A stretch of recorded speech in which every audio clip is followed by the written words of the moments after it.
우리가 올해 2020년도에 불사를 하나 할 거예요.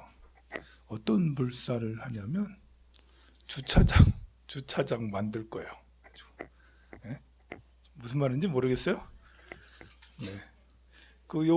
만들 데가 있어요. 여기 우리 계단 나가면 오른쪽에 이렇게 기역자로 이렇게 폭 들어갔잖아요. 거기에 주차 타워를 세울 거예요. 거기다가 쭉 글로 쭉 높게 세우면 30대 되면 30m, 40대 되면 40m, 40대 되면 정말 좋겠죠? 뭐 새벽에는 여러분들 쓸 일은 별로 없을 거예요. 뭐 주변에 많이 될 수 있으니까. 근데 낮으로 오면 주차 때문에 이렇게 신경질 내지는 잘 안 나는데 신경질이 나는 사람이 적지가 않아요. 그래서 미안하기도 하고. 내후년이나 내년쯤에 이 주택을 매입을 할까 계속 이렇게 부처님 전에 기도를 올리고 있는데, 주택 매입보다 더 급하고 중요한 것이 주차 문제를 해결하는 것인 것 같아요. 그래 주택 매입은 좀 미루고 나중으로 하고 주차장 불사를 이번에 추진하는 게 좋을 것 같아요. 괜찮지 않아요? 예. 여러분들은 돈 걱정할 필요 없어요.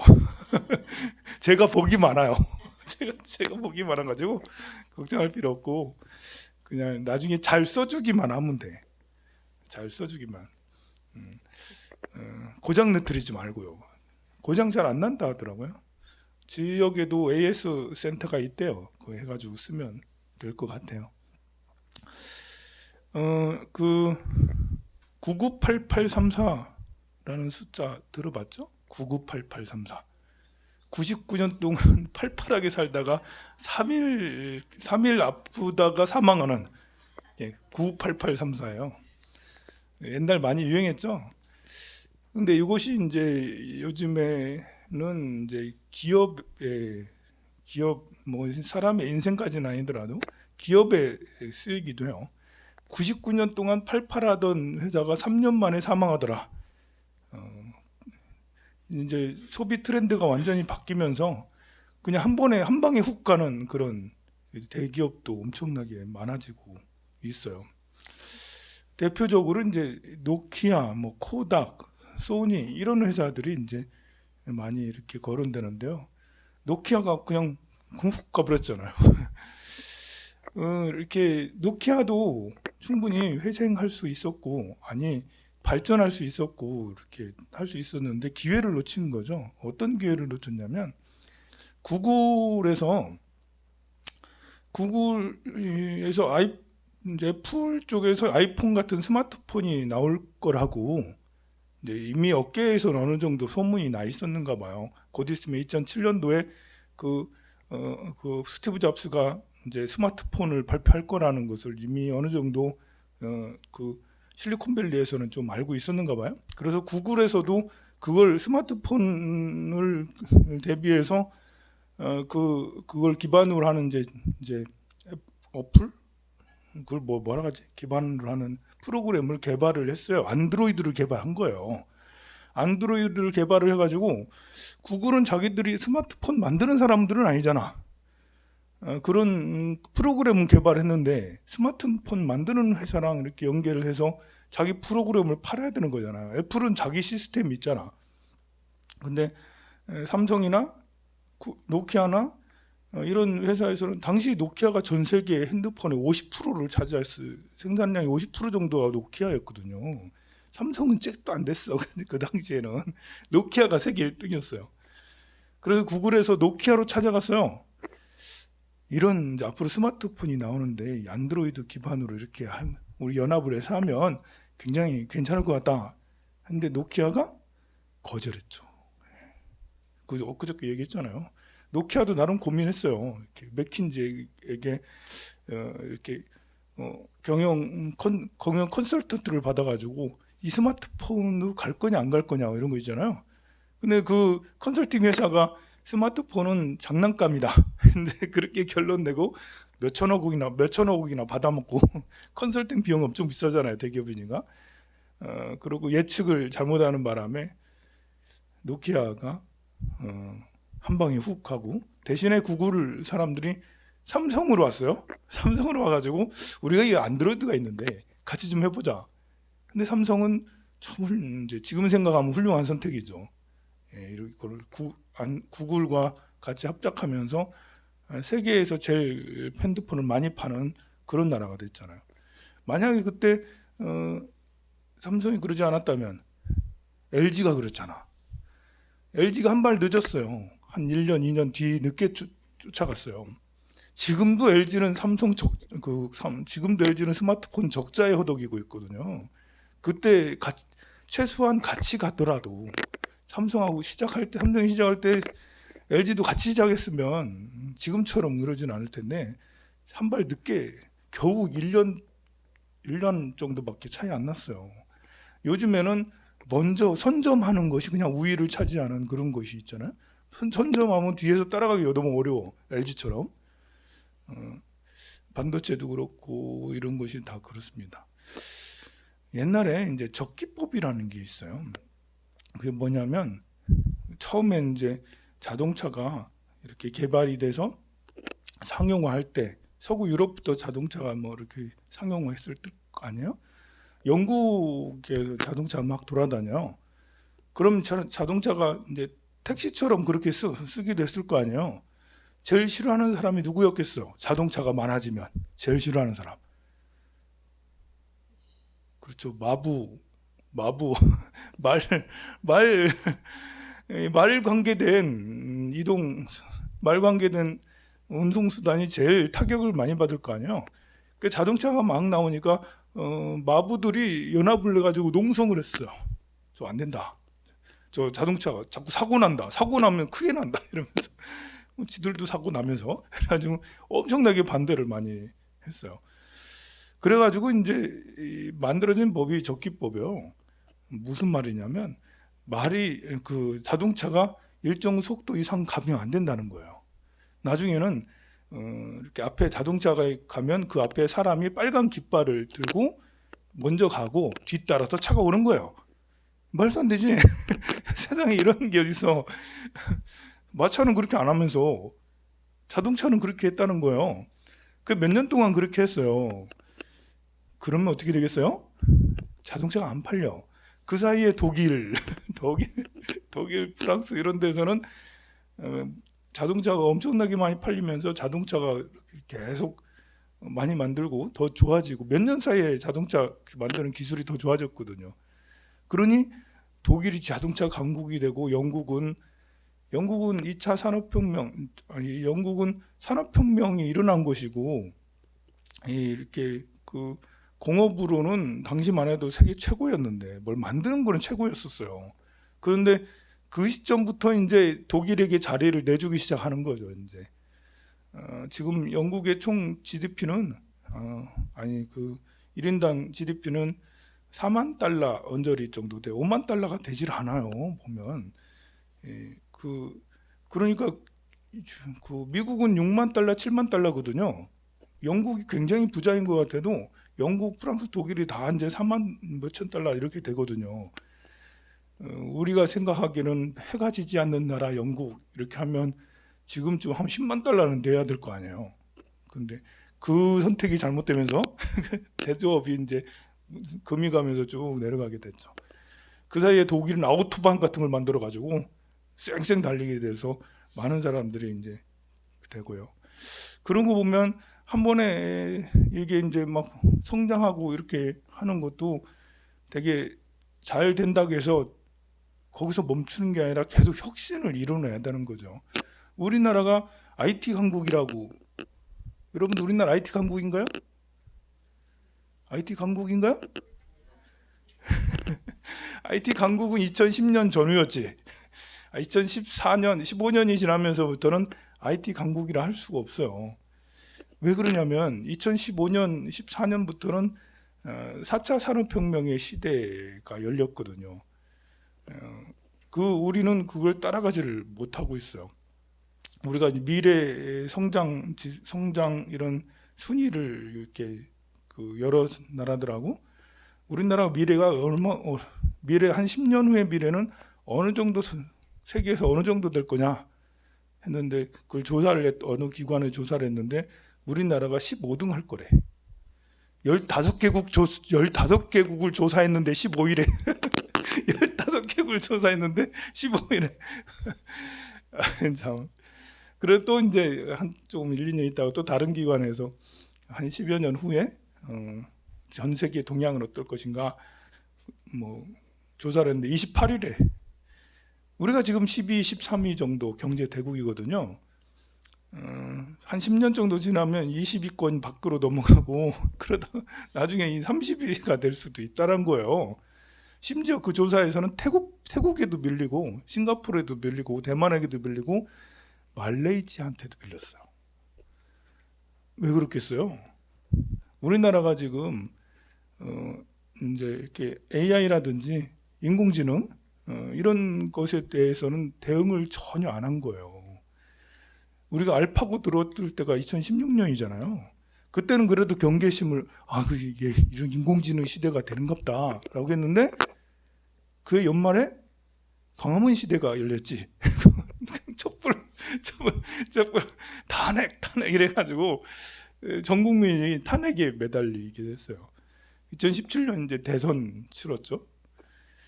정부 일단 기업이 하지 않으면 정부라도 정부 주도로 해서라도 이제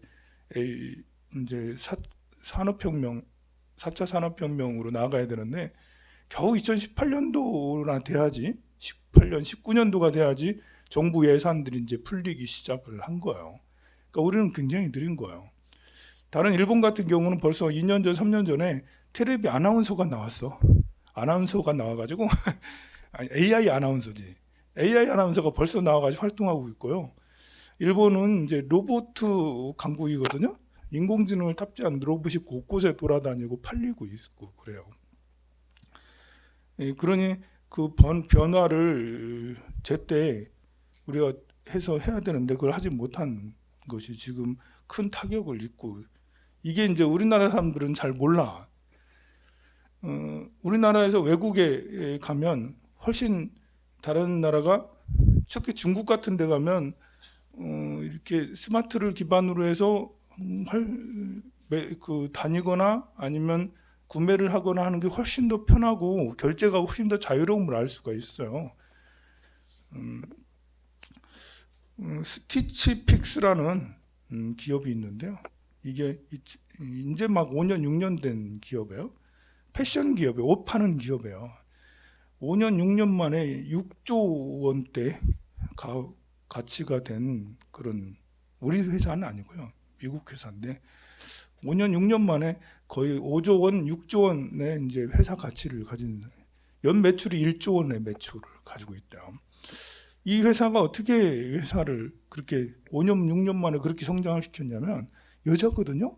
경영자가 하버드대 다니다가 이건 아닌 것 같다 해가지고 창업을 했어요. 당시에 넷플릭스의 이 알고리즘을 분석해서 추천하는 여러분들 이제 요즘에 그 유튜브 하면 그 다음에 추천 막 따로 나오는 게 있잖아요. 그 다음에 이제 보여지는 넷플릭스도 그런 게 있거든요.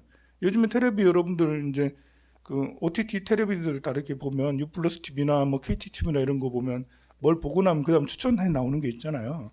이게 넷플릭스가 옛날부터 시작했거든요. 그걸 이제 했던 그런 프로그램을 만들었던 사람을 영입을 해서 사람들의 옷을 입는 패턴들을 연구를 하고 알고리즘을 데이터 분석을 해서 알고리즘을 만들어낸 거예요. 그래서 어떤 전략을 썼냐면 아마 처음부터 하버드를 그만둘 때 그런 구상을 했던 것 같아. 사람들이 이제 온라인에서 옷을 사는 것은 약간 꺼리잖아요. 확실한 거 아니면 잘 안 사잖아. 입어봐야지 또 색깔을 진짜 봐야 되잖아. 요즘엔 그래도 홈쇼핑에서 옷을 많이 사긴 하지만 대체로 뭐 마음에 드는 옷을 사는 게 아니라 그냥 그냥 막 다닐 때 입는 옷을 사잖아. 온라인에서는 마음에 드는 걸 산다는 걸 기대하기가 어려운데 이 사람은 이 여성은 어떻게 생각했냐면 거기 알고리즘을 통해서 분석을 해서 자기 회원들의 옷 입는 패턴들을 해서 좋아할 만한 것을 한 5벌 정도를 추천하는 거예요. 그러고 나서 배송을 해. 그 중에 한 벌을 골라 입으라는 거지. 그리고 나머지는 다시 반송해주면 되는 거예요.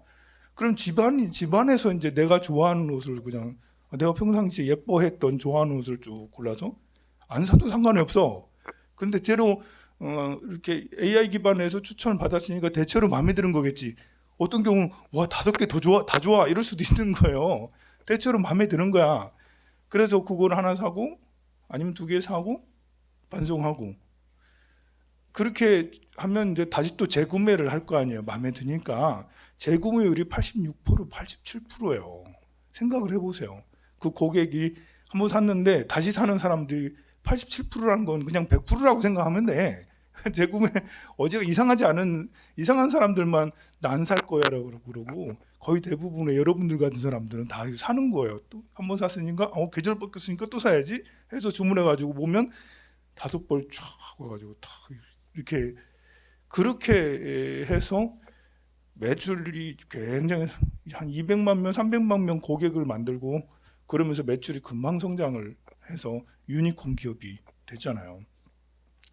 이런 식으로 이렇게 하는 게 요즘에 사업의 패턴이고 아마존도 그걸 이 여성이 하는 것을 이제 따라해 가지고 요즘에는 그런 식으로 이렇게 하고 한다고 그래요. 우리는 아직 이런 것들이 되지 않잖아요. 뭐 이렇게 어떤 인공지능 같은 걸 쓰지도 잘 않지만 이제 아마존에서는 벌써 3년, 4년 전에 무인 매장이 시애틀이나 곳곳 도시에 막 만들어져서 상용화가 되고 있다고. 우리는 아직 상용화가 안 돼 있잖아. 아직도 그냥 들어가서 직접 고르고 계속 홈플러스에 있으면 제일 힘든 게 계속 기다리는 거예요. 줄이 왜 이렇게 길어? 그래서 줄이 너무 10분씩 기다려. 아직도 그러고 있다고요. 그러고 있는 게 나쁘다는 건 아닌데 우리는 이제 지금 세계를 상대로 무역을 해서 살아먹는 대한민국은 그러고 있는 데이기 때문에 우리가 선점하지 않으면 그러면 우리나라가 어떻게 우리가 앞으로 미래가 보이지 않을 수 있어요. 인공지능화되고 이렇게 하는 것이 꼭 좋은 것은 아닙니다만 왜냐하면 일자들이 막 줄어들고 막 이러니까 그렇지만 우리는 그래서는 안 된다. 다른 나라들은 뭐 자기 마음대로 살아도 우리나라는 지금까지 해온 게 있기 때문에요.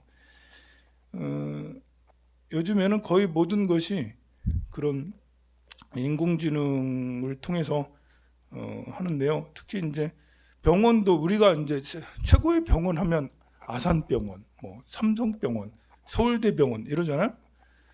요즘에 바뀌었다니까요. 가천대병원. 가천대병원은 들어보지도 않았잖아, 여러분이. 모르잖아, 무슨 가천대병원. 근데 요즘에 제일 많이 가는 데가 가천대병원이요. 왜 그런 줄 알아요? 거기 왓슨을 들여놨어요. 왓슨이라고 해서 우리 알파고는 이제 바둑두른 이런 거고 왓슨은 IBM에서 만들었는데 왓슨의 종류는 여러 가지 중 있는데 그 중에 의료에 관계된 왓슨이에요. 의사보다 더 진료를 잘해. 피 한 방울 딱 뽑아서 이렇게 하면 이 몇 초 만에 이 사람이 어디하며 이게 다 나오는 거예요. 이 사람이 지금 이 사람이 무슨 당뇨가 있어요? 뭐 심장이 안 좋아요? 위가 안 좋아요? 뭐가 안 좋아요? 금방 쭉 나오는 거예요. 이 적중률이 굉장히 높은 거죠. 그러니까 다 가천대 병원 가고 그러잖아요. 다른 병원들도 그걸 들어와서 쓰게 되는 거죠. 요즘에는 그런 것이 굉장히 많이 발달돼 있어요. 그 골드만삭스라고 세계에서 제일 큰 이제 금융 회사거든요. 거기에 애널리스트들이 600명씩 되고 막 이랬어요. 주식 관리하고 프로그램 분석하고 이런 것이 이제 한 부서에 한 600명 정도 됐는데요. 어떻게 했냐면 그 한 3년 전, 4년 전쯤에 전부 다 자르고 딱 2명만 남겨놨어요. 왜 그러냐면 AI가 더 잘하는 거야 그거를. 그 600명이 하는 거를 AI를 들어놨더니 그 600명이 하는 걸 AI가 다 할 수가 있는 거예요. 이 2명은 그냥 AI 관리하고 하는 거예요. 그러니까 지금 그런 대기업 골드만삭스에 가서 애널리스트가 되고 주식 이런 거 하는 이런 사람들은 전부 다 이제 이렇게 하버드대 출신, 뭐 미국 MBA 출신이잖아. 그렇게 그 교육받고 들어가서 겨우 들어가서 이렇게 했는데 지금 그런 일자들이 다 사라지고 있잖아요. 이거네 얘기하다 보니까요. 어쨌든 우리는 뭐 여러분들 세대에는 안 그럴 수 있어도 여러분들 자식들은 정말 생각이 많이 바뀌어야지, 생각이 혁신하지 않으면 우리가 어떻게 될지 잘 모르는 그런 시대에 살고 있어요. 그러니까 애들이 혁신하려면 여러분들도 혁신을 해야 돼요. 고정관념에서 빨리 벗어버리고요. 이래라 저래라 하지 말고 자꾸 뭘 해라라고 이제 자꾸 칭찬해주고 하면 좋겠습니다. 성불하세요.